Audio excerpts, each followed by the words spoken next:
अस्सलाम वालेकुम नाज़रीन, पाकिस्तान बुलेटिन न्यूज़ में भली कार दादू रिपोर्ट हाकिम मशहूरी DHQ अस्पताल दादू में गुजर रात देर सां डिप्टी कमिश्नर फ़हीम चाचड़ाई ADC बसमीउल्लाह वगण ओस्तो DHQ अस्पताल पहुंची विया आहिनि। अस्पताल जे मुख़्तलिफ़ warden gynae ward, medical surgical ward, दिल जो शोबो, चिल्ड्रन वार्ड समेत DHQ अस्पताल जे एमरजेंसी वार्ड ऐं मेडिकल स्टोर जो दौरो कयो, जिते सिहत सफ़ाई सुथराई हुजण ते दवाऊं वॾी मिक़दार में मौजूद हुजण ते दादू DHQ अस्पताल जो civil surgeon doctor Amjad Hussain Mastoi ऐं लिम्स टीम जी कारकर्दगी खे साराहींदे चयो त अवां बहितर कमु करे रहिया आहियो।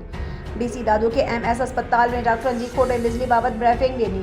DC दादू चयो त अवां जूं अवामी ख़िदमत सारा जोॻो आहे। DC दादू वधीक चयो त DHQ अस्पताल बहितर कमु करे रही आहे। DHQ अस्पताल जी नई इमारत में बिजली जी एक्सप्रेस फीडर लाइ सिडको चीफ तोड़े चीफ सेक्रेटरी सिंध सां ॻाल्हियो वेंदो। अवां जो घणो कमु हिन वक़्तु जनरेटर ते हली रहियो आहे। जल्द खां जल्द DHQ अस्पताल में एक्सप्रेस फीडर लॻायो वेंदो त बिजलीअ जो वॾो मसइलो हल थी वेंदो।